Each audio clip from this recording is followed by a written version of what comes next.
किया कि 9 या 10 तारीख में मैं कन्नौज में आना चाहता हूं। जो समाजवादी पार्टी के आदरणीय अध्यक्ष जी वहां से चुनाव लड़ रहे हैं, वो तो चुनाव जीत रहे हैं, लेकिन फिर भी मैं अपनी बात कहने के लिए अपने लोगों के पास आना चाहता हूं। उन्होंने और परसों 9 बजे की सूचना पर आप लोग इतने सारे लोग यहाँ इकट्ठे हुए हैं, इसके लिए आप सब लोगों को तहे दिल से शुक्रिया। यहाँ की कमेटी को भी बहुत बहुत धन्यवाद। इतने कम समय में 1 दिन की, 2 दिन की, 1.5 दिन की नोटिस में आप सब लोग यहाँ इकट्ठे हुए। मकसद आप जानते हैं, चुनाव का मौका है। ये चुनाव 2024 का चुनाव ऐतिहासिक चुनाव है, बहुत महत्वपूर्ण चुनाव है। ये चुनाव अभी तक जो 60-70 साल चुनाव हुए, उनसे ये चुनाव थोड़ा अलग होने जा रहा है। अभी तक जो चुनाव हुए आजादी के बाद बाबा साहब अम्बेडकर ने संविधान लिखा, उस संविधान के तहत सारे चुनाव हुए, लोग जीते, लोगों ने संविधान की शपथ ली, संविधान के हिसाब से काम किया या नहीं किया, लेकिन कभी उन्होंने संविधान को बदलने की बात नहीं की। ये पहली बार है जब भारतीय जनता पार्टी सरकार में है और उसके लोग, उसके नेता, उसके मंत्री बाबा साहब अम्बेडकर के लिखे हुए संविधान को बदलने की बात करते हैं। वो संविधान जो हमें समता, स्वतंत्रता, बंधुत्व और भाईचारे का अधिकार देता है, हमारी बहनों बेटियों को पढ़ने का अधिकार देता है, इस देश के गरीब और कमजोर को, पिछड़े और दलित को जवान देता है, समता का अधिकार देता है, उस संविधान को भारतीय जनता पार्टी बदलना चाहती। आखिर क्यों बदलना चाहती? उस संविधान के तहत तो वो भी चुन करके जीती है, सरकार में गई, लेकिन उस बाबा साहब अम्बेडकर के संविधान में क्या खराबी है जिसको वो बदलना चाहती है? वो कहते हैं कि पुराना जो 100-150 साल पहले संविधान था, आजादी के पहले जो संविधान था, वो कहते हैं हम उसी संविधान को मानेंगे। उस संविधान में तो हमारे देश में बहन बेटियों को पढ़ने का अधिकार नहीं है, उस संविधान में तो हमारे बच्चों को पढ़ने का अधिकार नहीं है, उस संविधान में जो 100 साल पहले था, उसमें तो इस देश के दलित को, पिछड़े को, आदिवासी को समानता का अधिकार नहीं है, शिक्षा का अधिकार नहीं है, धन दौलत रखने का अधिकार नहीं है। इसलिए वो चाहती है कि पुराना संविधान लागू हो, लेकिन हम लोग अब जागरूक हो गए हैं। बाबा साहब अम्बेडकर की बदौलत, फुले और साहू के बदौलत, अम्बेडकर के बदौलत, ललई यादव के बदौलत, शतपथ साहू जी की बदौलत हम लोग जागरूक हुए हैं पढ़ करके, और किसी भी हालत में हम बाबा साहब अम्बेडकर के संविधान को हम बदलने नहीं देंगे।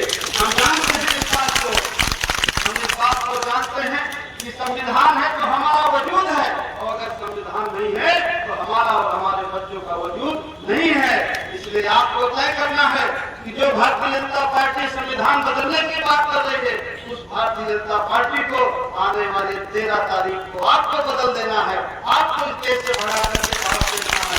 और जो आपके प्रत्याशी हैं, समाजवादी पार्टी के राष्ट्रीय अध्यक्ष आदरणीय अखिलेश यादव जी, जिनका चुनाव निशान साइकिल है, उसके सामने वाली बटन को दबा करके भारी बहुमत से, खूब सारी जीत के साथ उनको विजय करके उनको दिल्ली में भेजना है, ताकि संविधान के पक्ष में हम लोग खड़े हो सके, वो संविधान के पक्ष में खड़े हो सके और संविधान को पूरी तरह लागू कर सके। साथियों, इस देश में बड़े पैमाने पर बेरोजगारी है, महंगाई है, किसानों की समस्याएं अपनी जगह है, खाद बीज बड़े पैमाने पर महंगी है, उनकी फसल की सही कीमत नहीं है।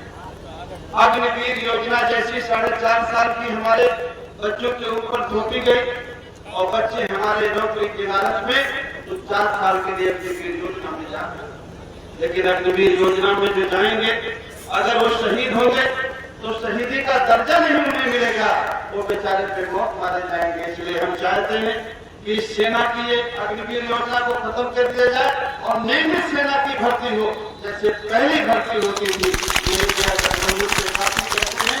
अखिलेश यादव भी कहते हैं और राहुल गांधी जी कहते हैं, और यही बात हम लोग कहते हैं।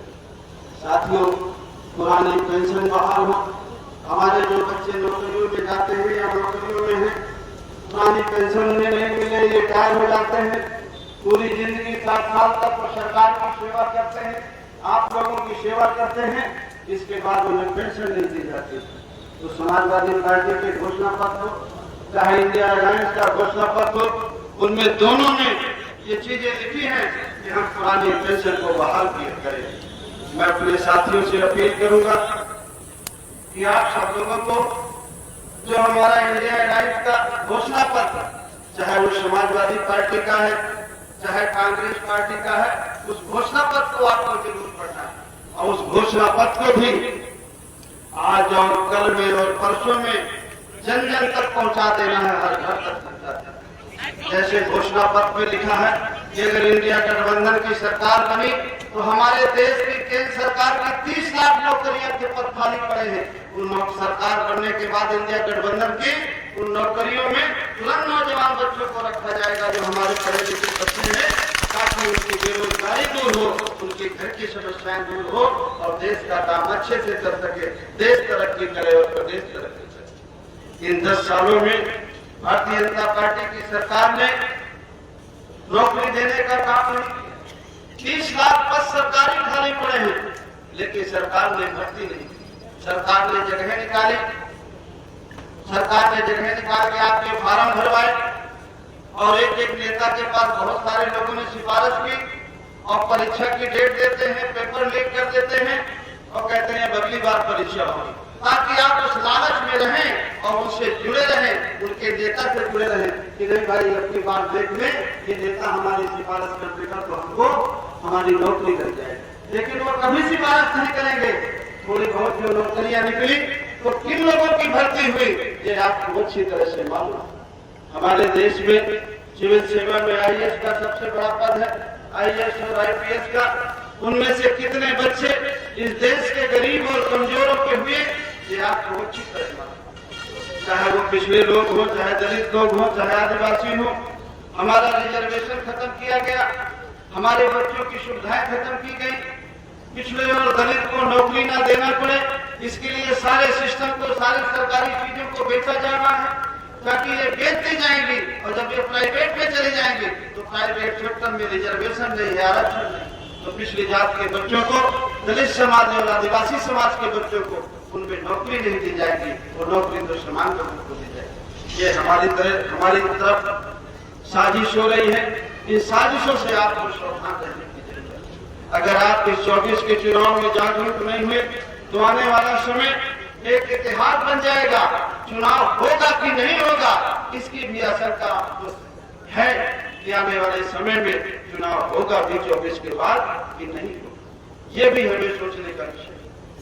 अभी हमारे सामने एक घटना और आई है, जो कोरोना की वैक्सीन दी गई, उस कोरोना की वैक्सीन की कंपनी से 52 करोड़ रुपया लेकर के जो वैक्सीन लोगों को लगवाई गई, वो मालूम है कैसी वैक्सीन है, वो कैसी दवा लगवाई गई। उस दवा कंपनी ने लिख के दे दिया कोर्ट में कि हमारी दवा से हार्ट अटैक हो सकता है, थक्का बंद कर सकता है, खून का ब्रेन हेमरेज हो सकता है। आपने तो जबरदस्ती देश की जनता को वैक्सीन लगवा दी, आपने 52 करोड़ रुपया लेकर के वैक्सीन लगवा दी। अब इस देश की जनता मरे चाहे जिए, आपसे कोई लेना देना। और आपने भी, सरकार ने भी कोर्ट में कह दिया कि हमने कोई जबरदस्ती नहीं लगवाई।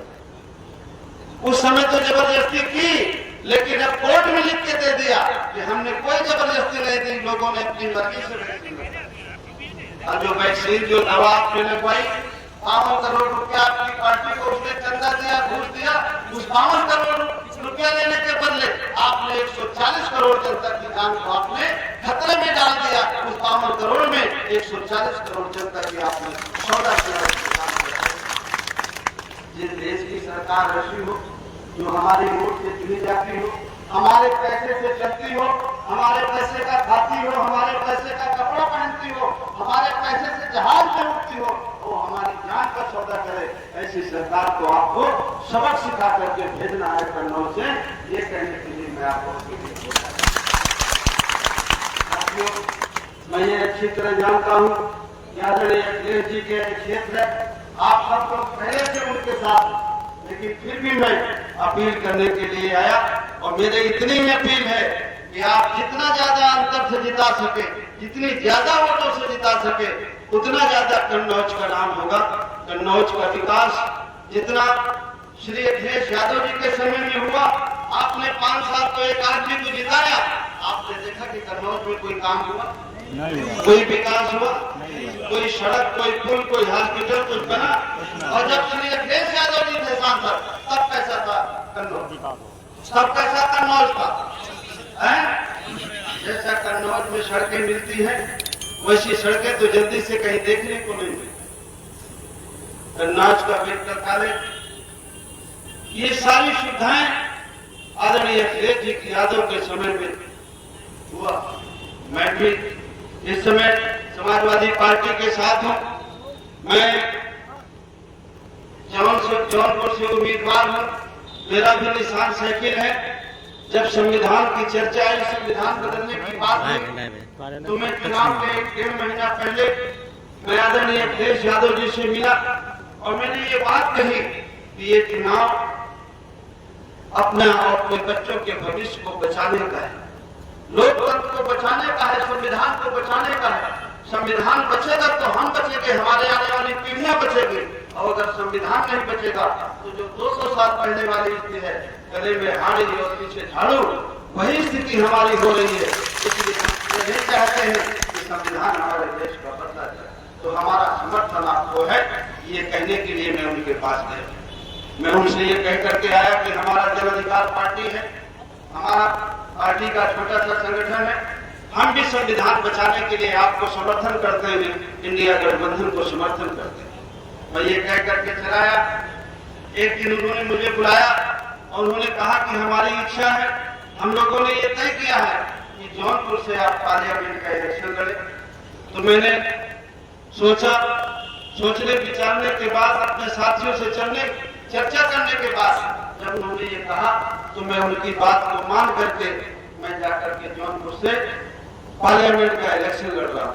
आपके यहाँ 13 को वोटिंग है, हमारे यहाँ 25 को वोटिंग है। जब आपके यहाँ 13 की वोटिंग हो जाए तो कुछ साथी हमारे वोट डालने के बाद, जिताने के बाद, यहाँ से आश्वस्त होने के बाद शाम तक, सुबह से लेकर के खाना पीना नाश्ता बाद में करें, पहले वोट डाले लाइन में लग करके, और वोट डाल करके जब मशीन पहुंच जाए स्ट्रांग रूम में, मशीन जहां रखी जाती है वहां पहुंच जाए, उनकी देखरेख भी करनी चाहिए, पीछे पीछे जाना भी चाहिए कि रास्ते में तो कहीं मशीन नहीं बदल रही। और कुछ लोग मशीनों की रखवाली करेंगे और कुछ लोग तो हमारे खाली होंगे साथी, तो फिर जौनपुर आएंगे, वो मुझे भी चुनाव लड़ाएंगे। नहीं कह रहा हूं, लेकिन अगर चुनाव लड़ाने के लिए आना हो तो आए। कुछ साथी हमारे गए हुए हैं कुछ एरिया से, तो बेचारे गए तो हैं, लेकिन जब देखते हैं कि गर्मी है, धूप है, तो चले जाते हैं, सुबह खाना खा के कमरे में सो जाते हैं। और फिर शाम को जब ठंडा होता है तो फिर निकल आते हैं, कहते हैं हमने बहुत दिन भर घूमा। मैंने कहा यार कहाँ घूमे, तुम तो सो रहे थे। तो मैं ये कहने आया हूँ कि जो साथी हमारे मेहनत करें, थोड़ा धूप गर्मी बर्दाश्त कर ले, तो 13 तारीख के बाद 14 को आप लोग जौनपुर आइए। और जिस तरह से आप लोग यहाँ मेहनत करके आदरणीय अखिलेश यादव जी को जिताएंगे, उसी तरह से मेहनत करके 14 तारीख के बाद मेहनत करके आप जौनपुर भी आइए, तो जौनपुर भी हम लोग कोशिश करके जीतेंगे। हमारे साथ में आदरणीय राष्ट्रीय अध्यक्ष जी का आशीर्वाद है, जौनपुर की जनता का आशीर्वाद है, निश्चित तौर पर हम वहां से भी जीतेंगे। मैं एक बार इस बात के लिए अपील करते हुए कि ये चुनाव ऐतिहासिक चुनाव है, लोकतंत्र को बचाने का चुनाव है, संविधान को बचाने का चुनाव है, बेरोजगारी दूर करने का चुनाव है, महंगाई कम करने का चुनाव है, हमारा और हमारे बच्चों के भविष्य का चुनाव है। इसलिए आने वाले 13 तारीख को आप लोग चुनाव निशान साइकिल पर बटन दबा करके आपको भारी बहुमत से आदरणीय अखिलेश जी को जिता करके भेजना है, ये कहने के लिए। तो ऐसा करेंगे आप लोग ना।